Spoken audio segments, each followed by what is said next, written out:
Hi, this is Ramsay. நான் video போட்டு ரொம்ப நாள் ஆச்சு. இது என்னோடய மதர் வீட்டுக்கு வந்திருக்கேன். ஸோ என்னோடய பிரதரோட ஒய்ஃப் ஊறுகாலாம் சூப்பராக போடுவாங்க.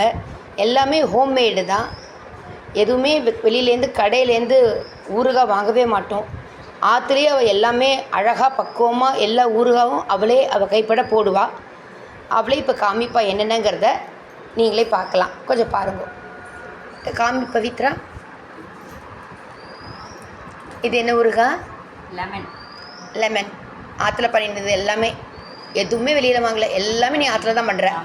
ஓகே, அது லெமன் ஊறுகாய். லெமனில் காரம் அது. ஓகே, லெமன் லெமனில் அது காரம் போட்டது. இது லெமனில் உப்பு போட்டது. ஓகே, இது புளிக்காய்ச்சல் பண்ணிட்டு இருக்க, ஆற்றுல பெருத்து சாப்பிட்ற மாதிரி. ஓகே, ஆவிக்காய் தண்ணியில். ஓகே, இஞ்சி தொக்கு பண்ணியிருக்கேன். ஆற்றுல தான், எல்லாமே ஆற்றுல தான். ஸோ எல்லாமே ஹோம்மேடு தான். எதுவுமே கடையில் வாங்குறது கிடையாது. அவளே கைப்பட எல்லாமே சூப்பராக போடுவாள் ஊறுகாய் எல்லாம். இது வடுமாங்காய் போட்டிருக்காயா? எடுத்துக்காமி. ஓகே, சின்ன வடு. ஓகே, இது வடுமாங்காய். இது ஆவிக்காய் ஊறுகாய். ஸோ ஆவிக்காய் ஊறுகாய், வடுமாங்காய், இஞ்சி தொக்கு.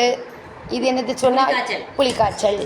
அப்புறம் இது ஆவிக்காவோட அந்த கொஞ்சம் தண்ணியாக சில பேர் தண்ணி மாத்திரம் எடுத்து வச்சுப்பா. சில பேர் அந்த காரத்துக்கு பிடிக்கும்னு. அப்புறம் இது